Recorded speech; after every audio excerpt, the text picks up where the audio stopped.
দেবর ও ভাবির মধ্যে কেমন পর্দা হওয়া উচিত? দেবর এবং ভাবির মধ্যে সীসা ঢালা প্রাচীরের মতো পর্দা হওয়া উচিত। দুনিয়ার যে মহিলার সাথে সবচেয়ে কঠিন ভাবে পর্দা করতে হবে সেই মহিলা হলো ভাবি। যে মহিলার সাথে সেই পুরুষ হলো দেবর, তার সাথে পর্দা বেশি করতে হবে মেয়েদের জন্য। আর ওই মহিলার সাথে পর্দা সবচেয়ে বেশি করতে হবে যিনি হলেন দেবরের ভাবি অথবা কোন পুরুষের শ্যালিকা। নবী সাল্লাল্লাহু আলাইহি ওয়াসাল্লাম বলেছেন আল হামওয়াল মউত, এরা হলো মউতের মতো। ঘরে থাকে একসাথে, মনে করা হয় ঘরের লোক, বড় ভাইয়ের বই তো, বড় ভাই আমার কোনো দোষ মনে করে না।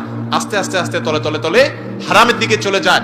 হারাম সরাসরি না হোক, মনে মনে হয়, বিভিন্ন ভাবে হয়। এই নবী সাল্লাল্লাহু আলাইহি ওয়াসাল্লাম সাবধান করেছেন। বাহিরে মহিলার সাথে পর্দা অনেকে ঠিকই করে, বাসায় এসে ভাবির সাথে পর্দা করে না। অনেক মহিলা আছে বাহিরে বোরকা পরে যায়, বাসায় দেবরের সাথে দেখা করে, আছে না নেই? হারাম একেবারে। যৌথ ফ্যামিলি যদি থাকতে হয় তাহলে সেক্ষেত্রেও পর্দা যাতে মেনটেন হয়, ফ্যামিলি সেটআপটা সেভাবে করতে হবে।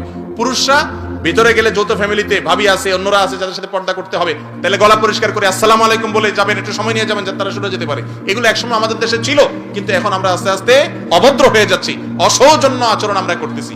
সৌজন্যতা ছিল তখন কাটটা, আমরা দেখতাম যে বাড়িতে যাওয়ার আগে সালাম দিয়ে গলা পরিষ্কার করে তারপরে